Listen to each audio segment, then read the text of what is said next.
mandate of the electorate in a free, fair, credible, transparent, inclusive, and peaceful election.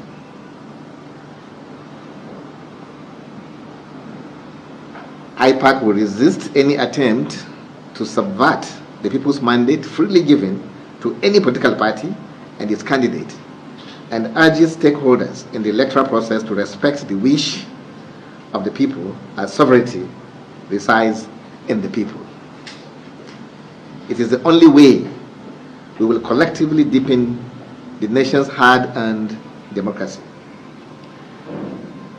Council also charges the Independent National Electoral Commission, INEC, to sit up and take its constitutional duty seriously to avoid the preventable glitches and hitches with its bimodal voter accreditation system, BVAS, and INEC result viewing portal, RF, that questioned its readiness to conduct the elections and the authenticity of the result declared, particularly in the presidential and National Assembly elections.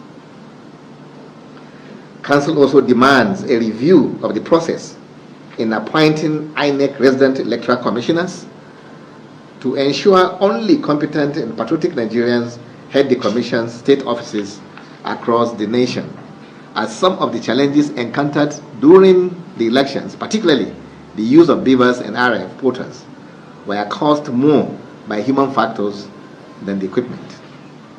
More importantly, the Commission must be transparent and upholds its neutrality and integrity as the electoral empire and discharge its duties without fear or favor, as only INEC will be held responsible and accountable for the success and otherwise of the elections it conducted.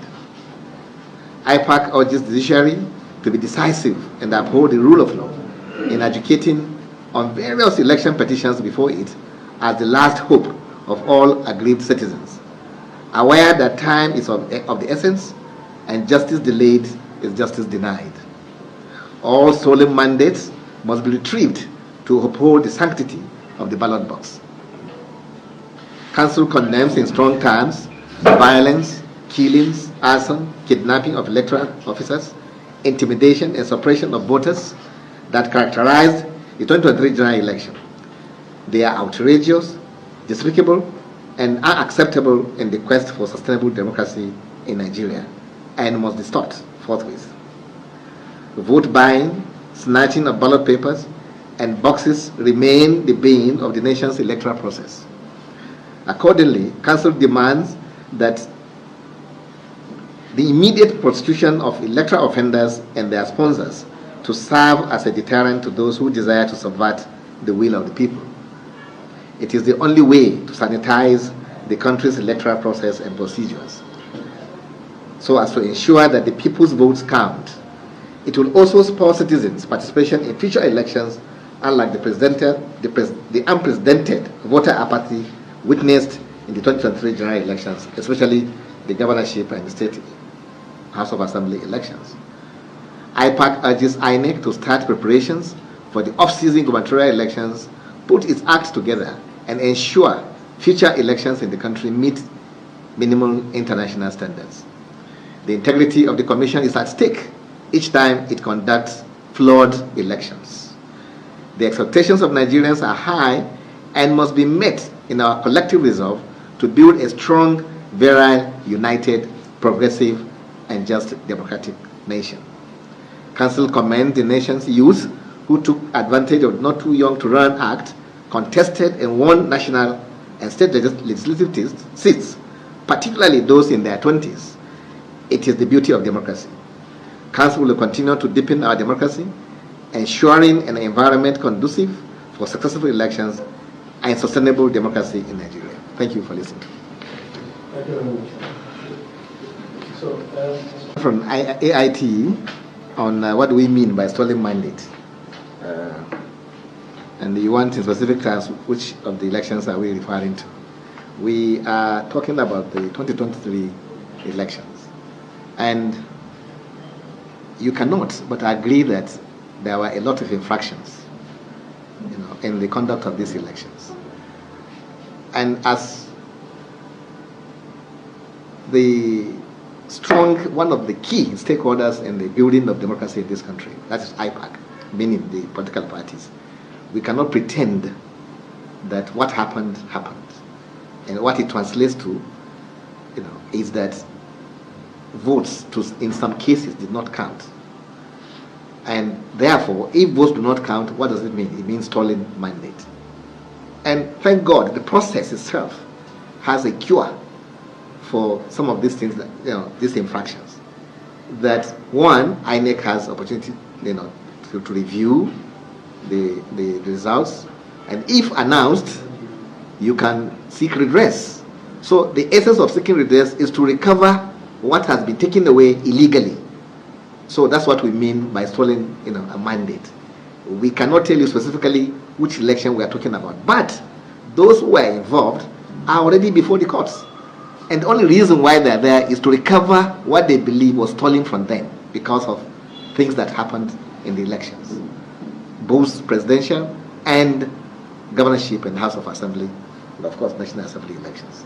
Because in all cases, there are parties that are already before the courts to do exactly what we are saying. So we are now saying that the judiciary should step up to the plate and ensure that those stolen mandates, where found to be stolen, are returned to the legitimate owners. So another question you asked was whether judiciary can be relied upon. I think that's what you said. Well, judiciary is part of our democratic, system. It's constitutionally, provided for you to have an institution. As you know, we have three arms of government. You have judiciary, executive, and also legislative. And it is for the purpose of the fact that things can go wrong. That's why you have judiciary to now make amends where necessary and ensure that we have democracy which serves everybody. So I'm sure judiciary is also interested in what is happening, and they want to strengthen democracy too, regardless of what people may think. But they are Nigerians.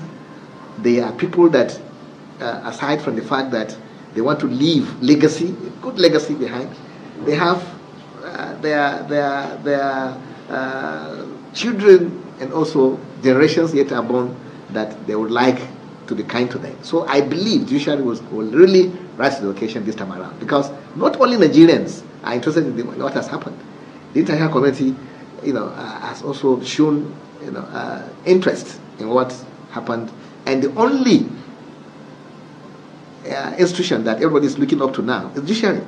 I'm sure they are going to really, step up to the plate, like I said, and give a good account of themselves.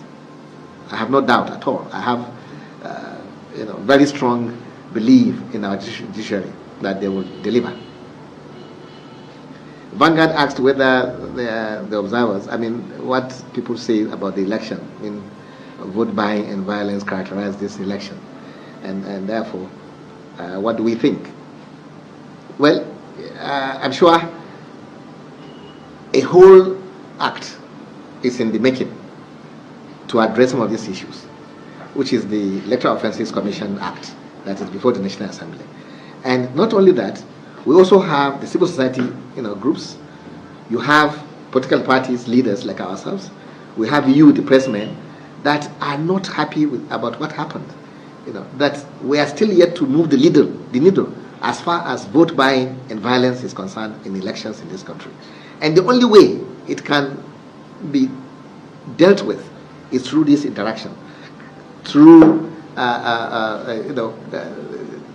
people talking about it, taking steps. Like I said, the National Assembly is already taking steps through the act, that Electoral Offences Commission Act, that I believe will also come to effectively put this thing in proper perspective and perhaps solve the problems for us to a very large extent. And then don't also forget that I don't think there's any country in the world today where elections take place without one infraction or the other. So it is not peculiar to us. But what is perhaps not happening in our own climate is the fact that we are not able to fight this thing effectively as we should have And we all know one of the reasons. One of the reasons is that you have what you call the power of incumbency, which we are battling with. A situation where you have all the agencies that we are looking up to for free, fair, credible election appointed by one individual, who is the Mr. President, who belongs to a party that is interested in the elections. So this is why we have a problem with fighting vote buying, fighting violence, fighting impunity in the system. But again, it's a process, like we said. Democracy is not a destination. It's a journey. We're already in that journey.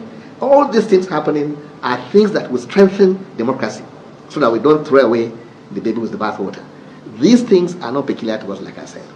But there are issues that are there, fundamental issues like the one I have mentioned, where the INEC chairman, the Inspector General of Police, the DSS, all the agencies you want to perform are accountable to one individual. So this is the problem. We must address it. Otherwise, no matter what we do, we will still be where we are today. It's a vicious cycle. But we know the problem, and we are capable of solving that problem. The man from Guardian, asked a question about the protests as regards the chairman of INEC being responsible. Resignation. Well, the fact of the matter is that, like somebody says, when elections are taking place, even if you are running for the office of the governorship or president or whatever, you are running for the office of the man that will have to accept all the blames.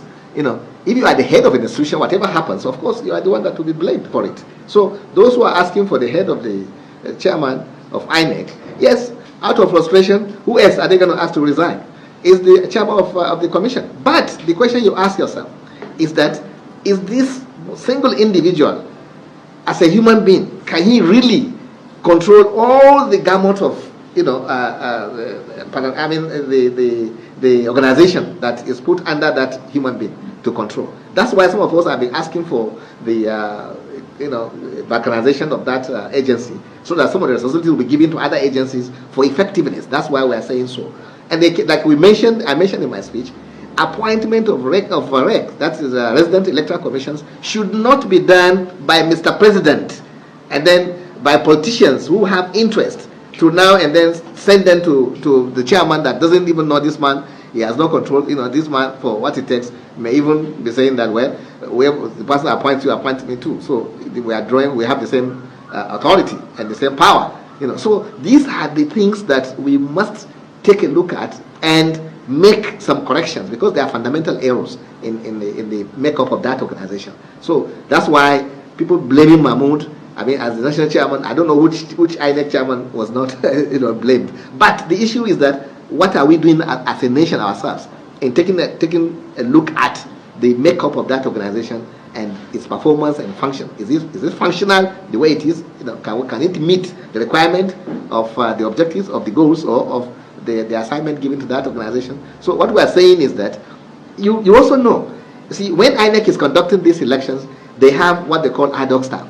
These ad hoc staff, in most cases, the INEC chairman, even national commissioners, or even RECs, and sometimes they don't even know them, because names are compiled by politicians and sent to the REC, or to us that, okay, these are our people, please, appoint them, as your men. So the whole process is such that no human being, as an INEC chairman today, as that organization is, can be able to perform effectively. So that's why I think I am not in any way speaking for the chairman of INEC, because we are not happy too what happened, but we want to be realistic, as key stakeholders in this project. That's why I'm saying some of the things I'm saying, because we've taken time to analyze these things and see where is it coming from, why is this person failing, what's responsible for the failures that we are witnessing. And we found out that, to a very large extent, it's not humanly possible for any one individual to run that system. And that's why you must give it to INEC also.